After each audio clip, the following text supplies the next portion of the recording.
స్కాట్లాండ్లోని Glasgow సిటీలో Mary మెక్ Laughlin అనే మహిళ హత్య కేసు బ్రిటిష్ నేర విచారణలో మైలురాయిగా నిలిచిపోయింది. ఈ కేసు పరిష్కారానికి 30 ఏళ్లకు పైగా ప్రయత్నించిన పోలీసులకు ఓ సిగరెట్ పీక దారి చూపించింది.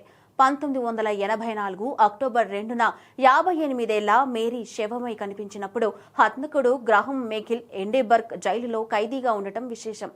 హత్య తరువాత నిందితుడిని పట్టుకునేందుకు డిటెక్టివ్లు 1000కి పైగా వాంగ్మూలాలను సేకరించిన వారికి ఎటువంటి పురోగతి కనిపించలేదు.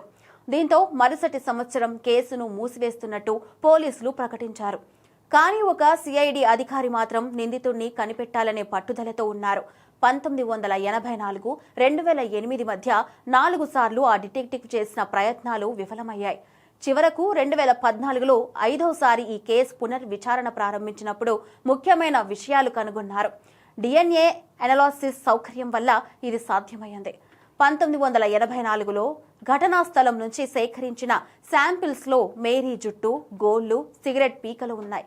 వాటిలో ఒకటి ఎంబసీ బ్రాండెడ్ది. అదే ఈ కేసును మలుపు తిప్పింది. మేరీ వుడ్ బైన్ బ్రాండ్ సిగరెట్లను తాగుతారు. కానీ ఘటనా స్థలంలో ఎంబసీ బ్రాండ్ సిగరెట్ పీక దొరకడంతో అనుమానం వచ్చి DNA పరీక్షకు పంపించారు. విశ్లేషణలో ఆ DNA గ్రాహం మేకిల్ది అని తేలింది. అయితే మేరీ హత్య సమయానికి అతడు రేప్ కేసులో శిక్ష అనుభవిస్తూ జైలులో ఉన్నాడు.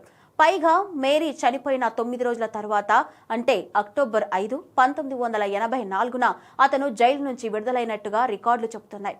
అది కంప్యూటర్ కాలం కాదు కాబట్టి ఆ సమయంలో అతడు జైలులో లేడు అని నిరూపించే ఆధారాలు దొరకడం కష్టంగా మారింది. చివరకు నేషనల్ రికార్డ్స్ ఆఫ్ స్కాట్లాండ్లో ఆ జైలు డాక్యుమెంట్స్ దొరికాయి. అందులోని ఓ చిన్న ఎంట్రీ కేసు మొత్తాన్ని మలుపు తిప్పింది. మెక్గిల్ అనే పేరు పక్కన TFF ట్రైనింగ్ ఫర్ ఫ్రీడమ్ అని రాసింది. ట్రైనింగ్ ఫర్ ఫ్రీడమ్ అంటే వీకెండ్లో ఇంటికి వెళ్లడానికి ఇచ్చే సెలవు అని అర్థం. మేరీ హత్య జరిగినప్పుడు గ్రాహం 5 రోజుల సెలవులపై ఉన్నారు. 27 సెప్టెంబర్ 1984 అంటే మేరీ హత్య జరిగిన రోజు సాయంత్రానికి తిరిగి జైలుకు వచ్చినట్లు దర్యాప్తు బృందం కనుగొంది. గ్రాహం మెక్గిల్ను ఎట్టకేలకు డిసెంబర్ 4, 2019న అరెస్ట్ చేశారు. ఏప్రిల్ 2021లో 4 రోజుల పాటు కొనసాగిన కోర్టు విచారణ తరువాత గ్రాహం మెక్గిల్ను కోర్టు దోషిగా ప్రకటించి 14 ఏళ్ల జైలు శిక్ష విధించింది. ఈ హత్యకు పాల్పడినప్పుడు గ్రాహం వయసు 22 సంవత్సరాలు. కానీ శిక్ష పడే సమయానికి అతని వయసు 59 సంవత్సరాలు. మేరీ కుటుంబం న్యాయం కోసం 37 ఏళ్లు ఎదురు చూడాల్సి వచ్చింది.